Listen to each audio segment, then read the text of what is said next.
합격자 수서를 가지고 강의를 진행합니다. 오늘은 성장 과정에 대해서 알아보도록 할게요. 자, 일단 성장 과정을 쓸 때 우리가 흔히 많이 하는 실수가 너무 많은 소재를 써요. 그게 아니라 한두 가지 소재를 갖고 어떻게 풀어내느냐, 그게 중요하거든요. 바로 예시를 보죠. 자, 성장 과정 볼게요. 나중에서야 제 자신이 유치원을 다닐 때부터 되게 소심하고 내성적이었다는 걸 깨달았습니다. 초등학교 입학 후부터 중학교 3학년까지 집에서 컴퓨터 게임만 주구장창하고 친구들과 잘 어울리지 못하고 행동 하나하나에 조심을 했으며 남에게 먼저 다가가는 성격이 아니었습니다. 하지만 고등학교 입학 후 국어학원 아르바이트를 고등학교 1학년 겨울방학부터 지금까지 해오면서 남과의 의사소통이 원활해졌고 그러면서 여러 친구들 사귀었으며 지금은 오히려 남에게 먼저 말을 꺼내고 어디서나 당당하게 행동을 할 정도로 성격이 바뀌었습니다. 자, 볼까요? 여러분들은 느낌을 어떻게 느끼는지 모르겠지만 지금 보면 유치원, 중학교, 고등학교 너무나 많은 소재가 나오고 있고요. 이게 통일된 느낌도 안 들고 잘 연결고리가 느껴지지도 않아요. 그리고 지금 고등학교 1학년 겨울방학 때부터 지금까지 해오면서 의사소통이 원활해지고 당당하게 행동하는 성격으로 바뀌었다고 하는데 어떤 그 중간에 어떤 과정이 있어서 이렇게 바뀌었다가 나와야 되는데 그 중간에 자기가 한 노력이 하나도 안 나와 있어요. 별로 좋은 자소서가 아니죠. 그 다음 자소서 하나 볼까요? 자, 헤드카피를 똥 슈퍼맨 도전기라고 했네요. 자, 어렸을 적부터 몸이 약했던 탓에 바깥 활동을 많이 할 수 없었습니다. 부모님께서 괜찮다 하셨지만 체력이 곧 의지가 될 수 있음을 알고 3일 밤낮을 졸라 중학교 1학년 여름방학부터 운동을 시작했습니다. 쿵후를 배우고 싶어서 처음 찾아간 도장은 바로 태권 도장이었습니다. 포스터를 잘못 봤구나 생각하고 발길을 돌리려는 찰나 생각보다 격하게 상대를 제압하는 대련 모습에 반해 4년이나 운동을 하게 되었습니다. 역시나 체력이 달려 같이 운동하는 이들보다 늘 진도가 느렸지만 이번 기회가 아니면 나를 바꾸지 못할 것 같아 운동을 했습니다. 운동 1시간 전에 가서 관장님께 어려운 부분을 물었고 운동이 끝나고 2시간 동안 복습을 하며 머리가 아닌 몸으로 익히려 애를 썼습니다. 덕분에 관장님께서는 저를 똥슈퍼맨이라 별명을 붙여주시기도 했습니다. 2018년 4월 고등부 대표로 나간 대회에서 끝까지 물고 넘어진 근성으로 학생부 준우승까지 이르자 운동 선후배들이 앞다퉈 그간의 저의 노력을 칭찬해 주었습니다. 이후 예습과 복습 습관이 몸에 배겨지자 학교에서 실습하는 과정도 그리 힘들지가 않았습니다. 중국 기능경기대회 입상을 위해 잠자는 시간을 줄여가며 연습에 연습을 더하며 땀 흘렸습니다. 선생님께서도 재능은 사람을 게으르게 할 수도 있지만 진짜 노력은 다양한 시도를 할 기회를 준다며 저를 독려해 주셨습니다. 다행히 우선 성적으로 입상했던 저는 2021년 중국 상하이에서 개최되는 국제기능올림픽에 출전하는 자격도 얻게 되었습니다. 삼성물산에서도 똥슈퍼맨 소리를 들을 때까지 노력하고 땀 흘릴 준비가 되어 있습니다. 자, 지금 보면요. 운동을 할 때 본인이 처음부터 타고난 몸이 아닌 거예요. 튼튼한 체력이 아닌데 스스로 그거를 극복하기 위해 노력을 했고 그게 학교 생활까지 잘 이어졌어요. 그리고 대회에서 어떤 결과까지 나왔다. 그리고 지금 중간중간 수치가 들어가서 객관성을 잘 더해주고 있거든요. 그리고 여기서 똥슈퍼맨 도전기라고 헤드카피를 뽑아낸 것도 호기심을 잘 자극한 것 같아요. 그래서 결국 성장 과정은 그래요. 내 성장 과정 중에서 이 직무에 해당하는 능력을 갖게 되는 환경 있잖아요. 그리고 그 환경에 대한 나의 가치관, 신념이 제대로 드러난 글이면 그게 진짜 성장 과정이에요. 하나 더 볼까요? 두 번째는 책, 작품, 그리고 somewhere이라고 제목을 정했는데 보통 이제 성장 과정을 쓰면 주위 사람, 특히 엄마, 아빠, 또는 이모, 삼촌, 친구, 위인 이렇게 많이 하는데 꼭 그렇게가 아니더라도 책 속에 나오는 사람, 또 내가 봤던 작품에 나오는 사람, 그리고 somewhere, 어떤 환경에서 제가 배운 부분도 도움이 된다면 쓸 수 있어요. 이것도 예를 한번 들어볼까요? 자, 강원도는 감자가 아니라 과학 이렇게 했네요. 자, 여름과 1월 1일이면 찾아오는 관광객들을 제외하고는 별일 없이 조용한 강원도 동해에서 태어났습니다. 따로 놀거리도 많지 않았던 탓에 언제나 제 관심사는 책이었습니다. 부모님도 그런 제가 기특했는지 늘 책장에 책을 채워주는 것으로 제 즐거움을 더해주셨고, 저는 특히 과학과 관련된 책에 마음을 뺏겼습니다. 외가가 서울에 있어 가끔 도시로 나올 때면 이모 삼촌 등을 졸라 과학 잡지를 사서 밤새 읽기도 했습니다. 그렇게 학년이 올라가면서 광범위했던 과학에 대한 관심이 전기공학이라는 한 가지 분야에 집중되기 시작했습니다. 전기라는 것이 세상을 구성하는 데 있어서 필수적인 요소로 모든 사업과 삶의 바탕이라는 점에서 무엇보다 큰 매력을 느꼈고, 전기를 다루는 일은 곧 세상의 기반을 만들어가는 일이라 생각했기 때문이었습니다. 고등학교 진학을 고민하는 중에도 실전을 빨리 경험하고 싶어서 전기 공부를 선택하고 지금까지 학업에 전념해 왔습니다.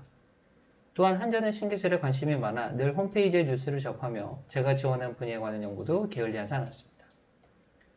모든 질문에 답을 할 수는 없지만 가장 필요한 질문을 먼저 찾고 해답까지도 제시할 수 있는 신입으로 꼭 입사하고 싶습니다. 학생들이 성장 과정을 쓸 때 가장 어려워하는 부분이 뭐냐면, 이 성장 과정에서 있었던 일을 이 회사에 내가 어떻게 어울리는 인재라고 연결하기를 되게 어려워해요. 그러다 보니까 성장 과정을 쓰는데 지원 동기처럼 쓰는 경우가 되게 많거든요. 근데 지원 동기의 성격이 있으면서도 아예 거기까지 디테일하게 들어가면 안 돼요. 그러니까 지원 동기로 들어가기 전에 어떤 1년의 발판 과정 정도라고 생각하면 편할 거예요. 자, 지금도 보면 자기는 과학에 관심이 많았고, 그리고 과학을 좋아할 수밖에 없었던 환경을 강원도에서 할 게 없다, 이걸 잘 찝어낸 거예요. 그리고 감자라는 표현도 헤드카페에서 잘 쓴 것 같아요. 이제 코믹 요소가 들어가 있는 거죠. 강원도가 감자인데 감자가 아니라 과학이라고. 그리고 과학에서 전기공학이라는 분야로 집중된 거. 그리고 거기서 이제 한전의 스마트 기술까지 이어지는 게 성장 과정 스토리도 잘 되어 있고, 지원 동기로 넘어가는 과정에 있어서도 브릿지 역할을 잘 해주는 것 같아요. 다음은 연결고리입니다. 연결고리라는 건 제가 앞에서도 잠깐 언급을 했지만, 성장 과정을 쓸 때 성장 과정에서 나의 이런 부분을 말하면 좋을 것 같다, 이게 어필하기에 좀 내가 있어 보이는 것 같고 괜찮은 사람인 것 같다, 이런 걸 쓰는 게 아니에요. 회사에서 원하는 인재상이 있다 그랬잖아요. 그 인재상하고 연결고리가 되는 걸 써야 되는 거예요. 예를 들어 볼게요. 아버지의 빈자리. 자, 보면 SPC BR 코리아 영업 관리 직무에 지금 쓰는 자소서예요. 애늙은이 같다. 어렸을 적부터 지금까지 가장 많이 들어온 말입니다. 어린 나이에 아버지를 잃은 탓에 저는 가장 역할을 도맡아야 했고, 집안의 대소사를 중심에서 해내야 했습니다. 그래서 모든 일에 앞장서서 속도를 내려고 하면 어머니께서는 언제나 원리와 원칙을 벗어나서는 안 된다며 모범적인 생활을 강조하셨습니다. 그렇게 좋은 환경은 아니었지만 동생들에게 조금이나마 도움이 되고 싶어 고등학교 1학년 때부터 아르바이트도 시작했습니다. 편의점부터 갈비집, 서빙 등 안 해본 일이 없습니다. 그래도 그 덕분에 어머니께서는 안 좋았던 몸도 조금씩 쾌차하시고 동생들도 별 걱정 없이 학업에 전념하고 있습니다. 아버지의 빈자리가 아직 크긴 하지만 조금 더 의젓하고 당찬 모습으로 회사 일에 임하고 싶습니다. 말하고자 하는 게 뭔지 모르겠어요. 난 애늙은이다, 나는 효자다, 나는 가장 역할을 잘하고 있다. 근데 또 그것도 보면 어떻게 잘하고 있는지도 안 나와 있어요. 그냥 두루뭉술하게 이거는 나의 능력을 소개하는 글이라기보다는 동정심을 사고 싶은 글이라는 느낌이 들어요. 자소서를 보면 동정심에 호소하는 글이 정말 많거든요. 이걸 읽는 이제 그 담당자들의 마음을 움직일 거라고 생각하는데 아니요. 불쌍하게 생각할지 모르겠지만 뽑지는 않아요. 왜요? 회사는 이 사람을 뽑았을 때 이 사람이 나에게 돈을 벌어다 줘야 돼. 우리 회사에 돈을 벌어다 줘야 될 사람을 뽑지 불쌍한 사람을 뽑지 않아요. 생각을 잘해야 돼요. 자소서, 자기소개잖아요. 나의 능력을 어떻게 소개하느냐, 그게 중요해요. 그래서 직무랑 잘 연관시켜야 돼요. 똑같은 직무의 글을 하나 더 보도록 하죠. 실천하는 지혜. 꽤 괜찮은 삶이라 생각했던 우리 가정에 큰 아픔이 있었습니다.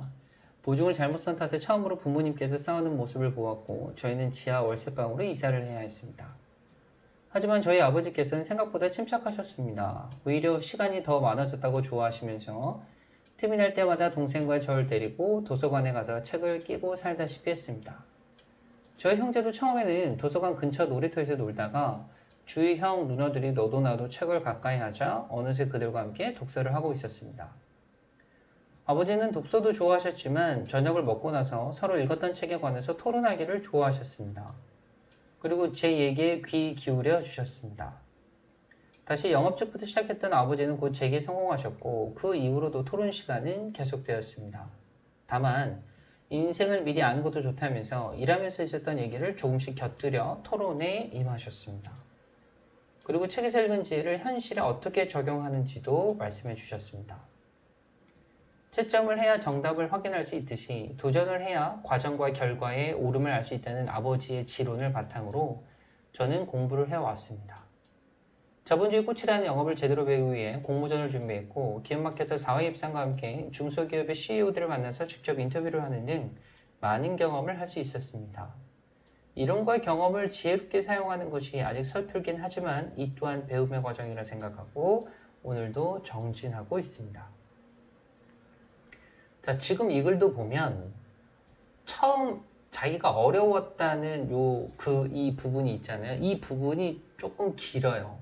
차라리 이 부분을 많이 줄이고 아버지가 가르쳐줬던 그 영향력 그리고 그걸 내가 어떻게 적용해서 어떻게 기업 마케터 사회 입상을 했는지 그리고 CEO들을 만나기 위해서 내가 어떤 과정으로 도전을 했는지 넣었더라면 훨씬 더 좋은 글이 되지 않았을까 싶어요. 그래도 제가 이 글에서 칭찬하고 싶은 건 직무와 연결고리가 너무 잘 맞아 떨어진다는 겁니다. 그래서 합격했겠죠. 그래서 여러분 연결고리를 잘 찾으세요.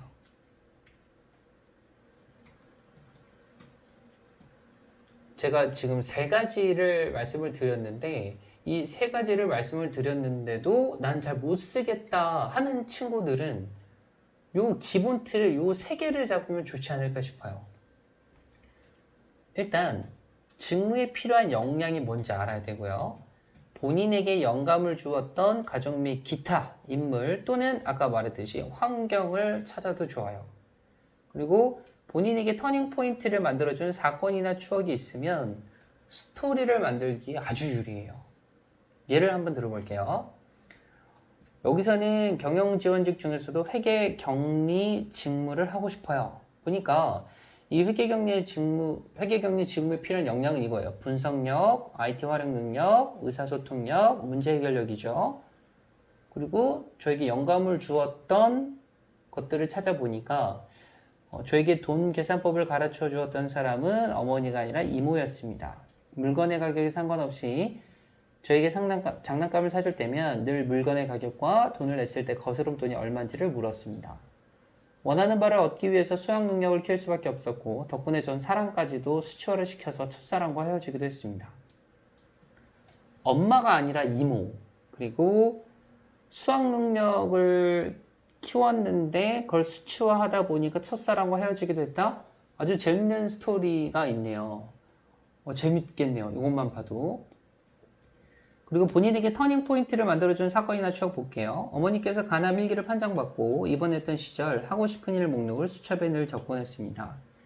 그럼 전 몰래 그 수첩을 보고 어떻게 그 일을 이뤄드릴까 아이디어를 제 수첩에 따로 적곤 했습니다.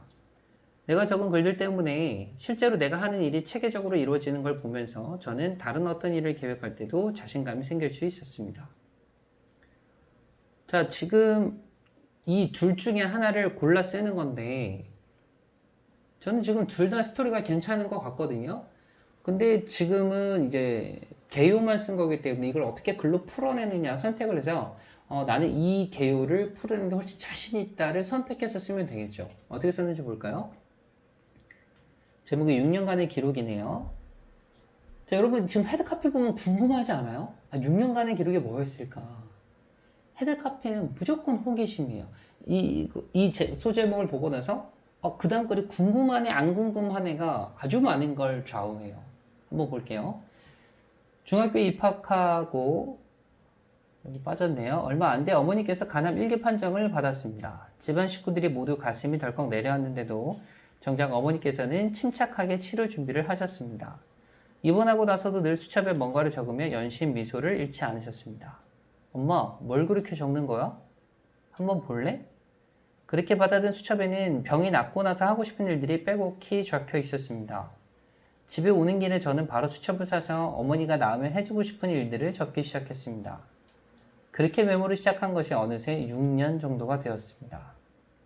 글쓰기를 생활화했던 덕분인지 저는 글짓기 부분 관련도 상도 많이 받을 수 있었습니다. 더욱 뿌듯한 건 계획을 세워 실행하는 덕분에 최소한의 오류를 할 수 있었던 활동들이 많았던 겁니다. 병도 완치된 지금 어머니는 엑셀을 가르쳐 달라며 안 가르쳐주면 돈 주고 학원에 가겠다고 저를 협박 중입니다. 협박에 늘 약한 저는 지금도 엑셀 공부 중입니다. 지금 회계정리에 필요한 부분이 다 나왔죠. 노트, 메모, 그리고 엑셀 하고 있다는 거. 은연중에 자기가 엑셀 전문가라는 걸 강조하고 있죠. 여기도 마찬가지 이 전체 글자 수가 어떻게 되는지 모르겠지만 엑셀 말고 어머니한테 가르쳐주는 엑셀 말고 이걸 활용해서 내가 어떤 부분에 도전을 해봤다라는 글까지 하나 있었다면 더 좋지 않았을까 하는 아쉬움이 있지만 어찌된 건 스토리와 자기의 능력 연결고리가 잘 이어지는 이야기 같아요. 자, 그럼 여기까지 이제 합격자서로 볼 수 있는 건 전부 다 보여드렸고요. 정리를 한번 해보죠. 자, 일단 성장과정 팁 제가 3개 말씀드렸죠. 자, 여러 가지 사건을 나열하는 것보다는 한 가지 사건을 구체적으로 깊이 있게 기술하는 게 효과적이다. 그리고 일반적으로는 부모님, 위인, 주위 인물을 하지만 그게 없다면, 거기서 스토리가 없다면 특정한 주위 환경이나 작품 속 또는 실존 또는 가상의 인물에서도 인생관, 가치관, 신념을 배울 수 있다는 거죠. 자, 그리고 아까 연결고리 말씀드렸죠.